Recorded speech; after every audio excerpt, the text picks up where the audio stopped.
Study IQ IAS, अब तैयारी हुई अफोर्डेबल।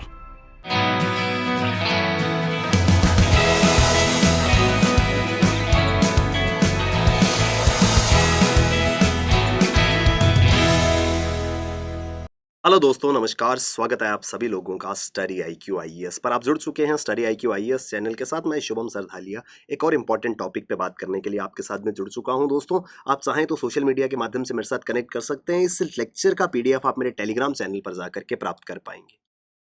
हमने लास्ट वीडियो में बात करी थी जेम्स वेब टेलीस्कोप के बारे में, किस तरीके से अब तक की सबसे क्लियर इमेज जो है वो जेम्स वेब टेलीस्कोप ने भेजी थी, जो कि 13 बिलियन साल के करीब हमें इतिहास में ले जाता है, एक टाइम ट्रेवल की ओर इशारा करता था। अब एक बड़ा milestone next James Webb telescope ने अचीव करा है। दूर एक एक्सोप्लैनेट पे पानी की पुष्टि जो है वो जेम्स वेब टेलीस्कोप के द्वारा की गई है। विस्तार से इस विषय पे चर्चा करेंगे। दोस्तों, आगे बढ़ने से पहले आपको बताना चाहता हूं कि स्टडी IQ के लाइव फाउंडेशन बैच में एडमिशन जो है वो अभी तक क्लोज नहीं हुए हैं।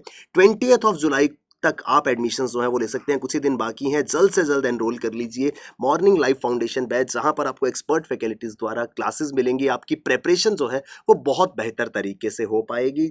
आपको यूज करना है ये कोड शुभ लाइव, और मात्र 18,999 रुपए में आप स्टडी IQ के इस बेहतरीन कोर्स का पार्ट बन सकते हैं। दोस्तों, नासा का जेम्स वेब स्पेस टेलीस्कोप उसने हाल ही में पानी के होने की पुष्टि करी है दूर एक एक्सोप्लैनेट पर, जहां पे क्लाउड्स और हेज, धुंध और बादल मिले हैं। दोस्तों, धुंध और बादल जो है वो बनते हैं जब पानी की मौजूदगी होती है। तो एटमॉस्फेयर के अंदर क्लाउड्स और हेज जो है वो यहाँ पर मिले हैं। एक पफी गैस जाइंट प्लैनेट, आकार में बहुत बड़ा फैला हुआ प्लैनेट है, जो कि दूर किसी दूसरे कॉन्स्टिलेशन में सूरज जैसे ही एक स्टार के इर्द गिर्द चक्कर लगा रहा है। जैसे हमारे सोलर सिस्टम में प्लैनेट्स जो है वो सन के आसपास घूमते हैं, वैसे ही ये एक एक्सोप्लैनेट है जो सूरज जैसे ही एक दूसरे स्टार के आसपास घूम रहा है, which is thousands of light years away. The observation is most detailed of its kind. अभी तक की जो ये तस्वीर है या ये ऑब्जर्वेशन है, ये अभी तक की सबसे अलग है, सबसे डिटेल्ड है, क्योंकि जेम्स वेब टेलीस्कोप से इसको लिया गया। और ये इस चीज की ओर इशारा करती है कि वेब टेलीस्कोप की कितनी ज्यादा कैपेबिलिटी है दूर की चीजों को देखने की, दूर की चीजों को एनालाइज करने की, उनके एटमॉस्फेयर्स को समझने की। इस बात की जानकारी जो है वो नासा द्वारा दी गई। इस प्रकार का दिखता है जेम्स वेब टेलीस्कोप, जो कि दूर के ऑब्जेक्ट्स को, उनके एटमॉस्फेयर्स को, उन सभी चीजों को देखने में सक्षम है। अभी तक ये सारा का सारा काम कौन कर रहा था? अभी तक ये सारी की सारी चीजें हो रही थी हबल स्पेस टेलीस्कोप के द्वारा। हमने लास्ट वीडियो में डिस्कस करा था कि कैसे हबल स्पेस टेलीस्कोप को रिप्लेस किया गया है जेम्स वेब टेलीस्कोप के द्वारा। तो जेम्स वेब का जो प्रेडिसेसर था हबल स्पेस टेलीस्कोप, उसने भी बहुत सारे एक्सोप्लैनेट्स और उनके एटमॉस्फेयर को स्टडी किया था पिछले 2 दशकों में। पहली बार हबल स्पेस टेलीस्कोप ने 2013 में first clear detection of water करी थी। किसी दूर के एक्सोप्लैनेट पर पानी की पुष्टि 2013 में हबल स्पेस टेलीस्कोप द्वारा की गई थी, और उन्हीं चीजों को जेम्स वेब टेलीस्कोप जो है वो आगे बढ़ा रहा है। Webb's immediate and more detailed observation marks a giant leap forward toward the quest to characterize potential habitat planets beyond Earth. हमेशा से जब स्पेस रिसर्च की बात आती है तो जो one of the most important research topic रहता है वो ये है कि क्या पृथ्वी जैसा कोई दूसरा ग्रह है, क्या दूर किसी ब्रह्मांड में पृथ्वी जैसा प्लेनेट मौजूद है जिसपे लाइफ हो सकती है। और लाइफ के होने के लिए सबसे ज्यादा इंपॉर्टेंट है वाटर। अब क्योंकि इस बात की पुष्टि हो चुकी है कि दूर एक एक्सोप्लैनेट पे पानी जो है वो मौजूद है, तो हो सकता है एक बहुत बड़ा कदम इसको माना जाए जब हम पृथ्वी जैसा एक रहने योग्य ग्रह जो है वो ढूंढ रहे हैं। नासा का $multi-billion space telescope James Webb की बात हो रही है, उसने एक सिग्नेचर ऑफ वाटर जो है वो कैप्चर करा है दूर एक प्लेनेट पे, जिसका नाम है वास्प 96b। दोस्तों, इंपॉर्टेंट है, कभी एग्जाम में पूछा जा सकता है कि ये टर्म काफी ज्यादा न्यूज के अंदर थी, बताइए किससे रिलेटेड है। तो वास्प 96b जो है ये एक एक्सोप्लैनेट है जो मौजूद है 1105 लाइट ईयर्स अवे। अब लाइट ईयर क्या होता है बहुत सारे लोग जानते भी होंगे। दोस्तों, जब हम स्पेस के अंदर डिस्टेंस, सेलेस्टियल बॉडीज के डिस्टेंस को मेजर करते हैं, उसके लिए हम यूनिट इस्तेमाल करते हैं लाइट ईयर। लाइट ईयर क्या होता है दोस्तों? लाइट ईयर जो है वो distance that light travels in 1 year. एक साल में रोशनी जो है वो कितनी दूरी तय करती है, उसे लाइट ईयर कहा जाता है। ये अपने आप में बहुत बड़ी कैलकुलेशन है। शायद आप में से बहुत सारे लोग जानते होंगे, लाइट जो है वो 1 सेकंड में 3 लाख किलोमीटर पर सेकंड ट्रेवल करती है। इसकी थोड़ी सी कैलकुलेशन जो है वो हम देखेंगे। 1 सेकंड में लाइट जो है इट ट्रेवल्स 3 लाख किलोमीटर्स। जैसे हम गाड़ी की स्पीड देखते हैं ना, कितनी स्पीड होगी गाड़ी की, 200 किलोमीटर पर आवर, 1 घंटे में वो 200 किलोमीटर कवर करेगी, तो लाइट कितनी फास्ट है, वो 1 सेकंड में 3 लाख किलोमीटर कवर कर लेती है। 1 मिनट में कितने करेगी, विल बी 3 लैक्स इंटू 60, और 1 घंटे में कितने करेगी, it would B 3 lakh into 60 into 60। हम ये स्पीड होगी 1 आवर की, और दिन भर में 24 आवर्स होते हैं, so it would be like 24 into 60 into 60 into 3 lakh. ये एक दिन का डिस्टेंस होगा, विच कम्स आउट रफली to be 86,400 into 3 lakh kilometres. I hope हमको ये कैलकुलेशन समझ आ रही होगी। What we are trying to do is कि लाइट ईयर कैसे कैलकुलेट होता है, लाइट ईयर डिस्टेंस कितना होता है, इसका मैं आपको आइडिया देने की कोशिश कर रहा हूं। सर, 1 साल में लाइट कितना ट्रेवल करती है, वो लाइट ईयर कहलाता है। 1 सेकंड में 3 लाख किलोमीटर्स जाती है लाइट। 1 घंटे में वो कितना जाएगी, इट वुड बी 3600, क्योंकि 1 घंटे में 3600 घंटे होते, 3600 सेकंड होते हैं, तो 24 आवर्स है, और 1 आवर में 3600 सेकंड्स है। ये टोटल होगा 86,400 इंटू 3 लाख। ये सर डिस्टेंस होगा जो लाइट ट्रेवल करेगी इन 1 सिंगल डे। एक दिन में कितना ट्रेवल करती है लाइट, वो कुछ इस प्रकार का होगा। इसको हम फर्दर मल्टीप्लाई करेंगे 86,400 इंटू 3 लाख। ये एक दिन का डिस्टेंस है, इसको मल्टीप्लाई करेंगे 365 के साथ। सर, इसको टोटल करके जो किलोमीटर्स आएंगे वो होगा 1 लाइट ईयर। तो यहां पर ये जो है वो रफली होता है करीब 9.46 ट्रिलियन किलोमीटर्स।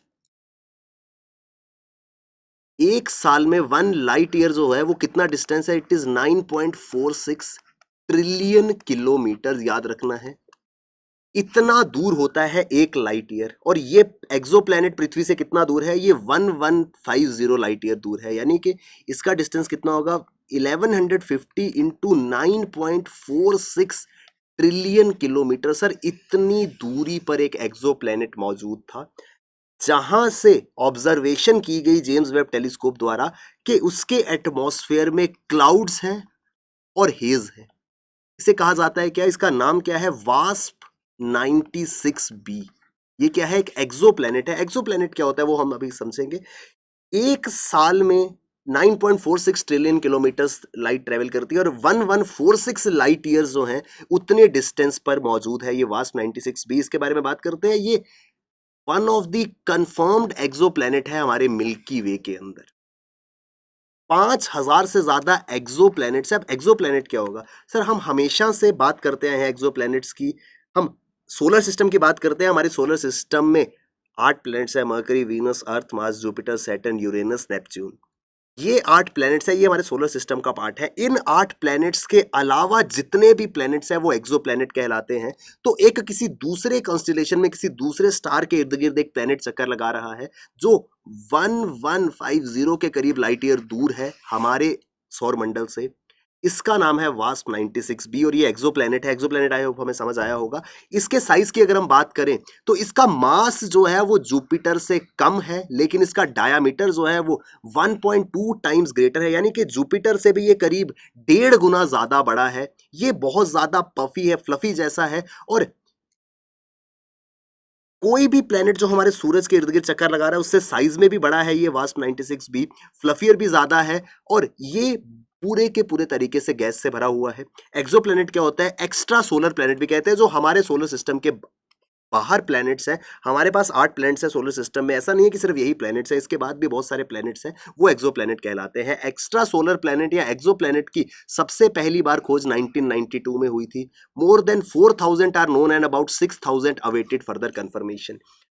हजारों की संख्या में ये एक्सोप्लैनेट्स मौजूद हैं। 4 से 5000 की पुष्टि हो चुकी है, और 6000 ऐसे हैं जो ढूंढ लिए गए हैं। सिर्फ कंफर्मेशन, उस पर फर्दर शोध किया जा रहा है कि क्या ये वाकई में एक्सोप्लैनेट है भी या नहीं। यानी कि हजारों की संख्या में यहाँ पर ये एक्सोप्लैनेट्स मौजूद है। वास्प 96b जो है वो गैस जाइंट है, एक बहुत बड़ा गैस का विशाल गोला है जिसका हमारे सोलर सिस्टम से कोई डायरेक्ट लिंक नहीं है। लेकिन जेम्स वेब टेलीस्कोप ने इसको स्टडी करा है। यहाँ पे 1000 डिग्री फ़ारेनहाइट से ज़्यादा टेम्परेचर हो जाता है, जो कि इसको बहुत ज़्यादा गर्म बना देता है। वास्प 96b orbits extremely close to its sun like star. जैसे हमारे सौरमंडल में सूर्य है, वैसे ही वास्प के सौरमंडल में एक अलग सूर्य जैसा कोई दूसरा स्टार होगा, just 1/9 of the distance between Mercury. सूरज से सबसे करीब प्लेनेट कौन सा है? मरकरी है, और सूरज और मरकरी के बीच में जितना डिस्टेंस है उसका 1/9 जो है वो डिस्टेंस है वास्प 96b का अपने नियरेस्ट स्टार से, यानी कि अपने स्टार नियरेस्ट स्टार के सबसे क्लोज है ये। और इसको अपने इस पर्टिकुलर स्टार का चक्कर लगाने में 3.5 अर्थ डेज लगते हैं, यानी कि अर्थ पे 3.5 दिन गुजारने का समय, जैसे पृथ्वी पर 3.5 दिन गुजारने में जितना समय लगता है, उतना ही समय इसको अपने एक स्टार के आसपास चक्कर लगाने में लगता है। पृथ्वी को अपने स्टार के आसपास चक्कर लगाने में 365 डेज जो है वो लगते हैं, लेकिन वास्प 96 को अपने स्टार के इर्द गिर्द चक्कर लगाने में पृथ्वी के कंपैरिजन में सिर्फ 3.5 दिन लगेंगे। यानी कि पृथ्वी पर आज से अगर शुरुआत करते हैं तो 3.5 दिन बाद जब हम पहुंचेंगे तो ये स्टार जो है, ये वास्प 96 जो है वो अपने स्टार के इर्द गिर्द एक चक्कर जो है वो काट चुका होगा। यहाँ पर लार्ज साइज है इसका ऑर्बिटल पीरियड छोटा है। ऑर्बिटल पीरियड पृथ्वी के कंपैरिजन में, पृथ्वी को 365 दिन लगते हैं और ये उसके कंपैरिजन में 3.5 दिन में अपना चक्कर पूरा कर रहा है। पफी एटमॉस्फेयर है, lack of contaminating lights from objects nearby, size में बड़ा है, ऑर्बिटल पीरियड छोटा है, पफी एटमॉस्फेयर है और इसमें लाइट की कंटेमिनेशन ज्यादा नहीं है, जिस वजह से इसको दूर से देख पाना इजी हो जाता है। वास्प 96b जो है वो आइडियल टारगेट बन जाता है कि इसके एटमॉस्फेयर की ऑब्जर्वेशन कर सके, यानी साइज में बड़ा है। इसका जो ऑर्बिट पीरियड है वो कम है, यानी कि अब ये ज्यादा लंबे समय के लिए अपने स्टार के पीछे नहीं छुप जाएगा। 3.5 दिन में ये वापस आपको दिखना शुरू हो जाएगा, या 3.5 दिन में इसका रेवोल्यूशन कंप्लीट हो जाएगा। इस वजह से इन सभी कारणों से इसको ऑब्जर्व करना आसान हो जाता है। तो जेम्स वेब टेलीस्कोप ने वास्प 96 से आने वाली लाइट को मेजर किया 6.5 घंटे के करीब तक, जब ये प्लेनेट मूव कर रहा था अपने स्टार के आसपास। ये जो लाइट यहां से निकली इसको ऑब्जर्व किया गया तो वो एक कर्व में, ग्राफिकल कर्व में सामने आई। कर्व कब होता है? जब कोई चीज चेंज हो रही हो। कर्व का मतलब ये था कि इस प्लेनेट से आने वाली लाइट जो है वो बदल रही थी। The overall dimming of star light during the transit, जब वो चक्कर काट रहा था अपने स्टार के आसपास तो इसकी लाइट जो है वो कम ज्यादा हो रही थी, इस वजह से एक कर्व क्रिएट हो रहा था, जिससे ये चीज समझ में आई कि इसकी ब्राइटनेस जो है वो चेंज होती है in the wavelength of infrared light. इससे इंफ्रारेड लाइट जो है वो आ रही थी और वो इंफ्रारेड लाइट की वेवलेंथ चेंज हो रही थी 0.6 से लेकर के 2.8 माइक्रोन्स तक। आसान भाषा में अगर हम समझे तो इससे आने वाली लाइट जो है वो चेंज हो रही थी। ये चीज यहां पर सामने आई, उसके लिए ग्राफ जो है वो बनाया गया। इससे आने वाली लाइट को जब स्टडी किया गया तो इस प्रकार की एक कर्व जो है वो बन रही थी। अब इसका क्या मतलब था? ये कर्व का क्या रिप्रेजेंटेशन था? सर, कर्व जो है वो इस और इशारा कर रही थी कि इसके आसपास कुछ ऐसी चीजें मौजूद हैं जिसकी वजह से इससे आने वाली लाइट की वेवलेंथ जो है वो चेंज हो रही है। और वो क्या चीज है सर? वो है presence of water in the form of clouds, in the form of hedge. जहां पर क्लाउड्स थे वहां पे लाइट कम हो जाती थी, जहां पे हेज था वहां पे लाइट कम हो जाती थी, बाकी जगह पे लाइट जो है वो बढ़ जाती थी, जिस वजह से एटमॉस्फेरिक कॉम्पोजिशन जो है किसकी, जायंट एक्सोप्लैनेट वास्प 96b की जो है वो स्टडी की गई जेम्स वेब स्पेस टेलीस्कोप के द्वारा। और इससे हमें पता चला कि यहाँ पर पानी जो है in the form of hedge और क्लाउड्स जो है वो हमें देखने को मिल सकता है। ये जो लाइट कर्व बन रहा था, ये जो लाइट के अंदर चेंजेस आ रहे थे, ये इस और इशारा कर रहे थे कि एक्चुअल में यहाँ पर वाटर की प्रेजेंस हो सकती है। इस लाइट कर्व से ये चीजें भी सामने, ऑलरेडी हम इस प्लेनेट के बारे में जानते थे सर। वास्प 96b जो है वो ऑलरेडी डिस्कवर किया जा चुका था जेम्स वेब टेलीस्कोप से, जो ऑलरेडी एग्जिस्टिंग इंफॉर्मेशन हमारे पास थी। जैसे सबसे पहली चीज कि हाँ वाकई में एक एक्सोप्लैनेट एग्जिस्ट करता है, उसका ये साइज है, वो इतने टाइम में ऑर्बिट करता है, किस स्टार के आसपास ऑर्बिट कर रहा है, ये जानकारी हमें पहले से मौजूद थी। जेम्स वेब की इंफॉर्मेशन के बाद ये सारी की सारी जानकारी जो है वो कंफर्म हो गई कि एक्चुअल में ये सब चीजें होती हैं। तो ये कंफर्मेशन हुआ, प्लस नई चीज सामने आई जो अभी तक कभी नहीं पता चली थी, द ट्रांसमिशन स्पेक्ट्रम। उसने ये जानकारी रिवील करी कि इस एटमॉस्फेयर पर अनएम्बिगुअस सिग्नेचर ऑफ वाटर है, indication of haze and evidence of clouds that were not thought to be exist based on the prior observation. Prior observation में हमें इस प्लेनेट की होने की मौजूदगी पता चली थी, इसका साइज पता चला था, ऑर्बिट पता चला था, लेकिन क्या यहाँ पर पानी, धुंध या बादल जैसा कुछ है, इसकी हमें कोई जानकारी नहीं थी। लेकिन अब जेम्स वेब टेलीस्कोप से ये जानकारी जो है वो क्लियर हो गई है कि यहाँ पर एक्चुअल में पानी जो है वो मौजूद है। इसके लिए इस्तेमाल किया गया ट्रांसमिशन स्पेक्ट्रम। ट्रांसमिशन स्पेक्ट्रम क्या होता है? ये It is prepared by comparing star light filtered through planet's atmosphere as it move across the star to unfiltered star light detected when the planet is beside its stars. ये एक star है, इसके आसपास ये प्लेनेट घूम रहा है। जब ये प्लेनेट स्टार के करीब जाएगा तो इसके ऊपर स्टार की ज्यादा रोशनी पड़ेगी, प्लस जब इससे दूर जाएगा तो रोशनी कम हो जाएगी।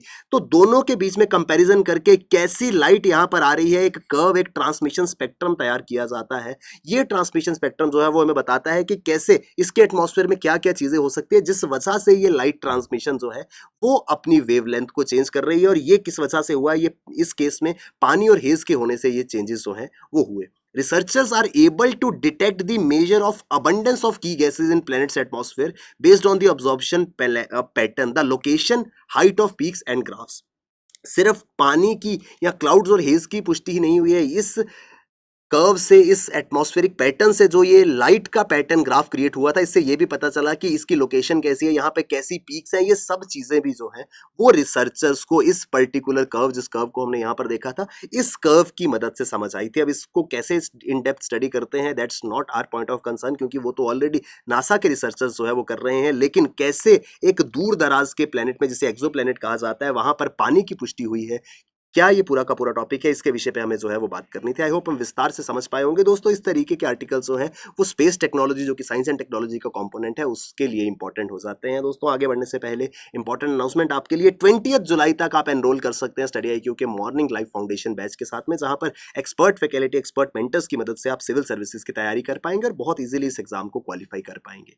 देर ना करें, जल्द से जल्द एनरोल करें। आपको यूज करना है ये कोड शुभ लाइव, मात्र 18,999 रुपए में ये कोर्स आप अपना बना सकते हैं। Thank you very much. All the best. Keep working hard. Bye bye. Take care. Jai Hind.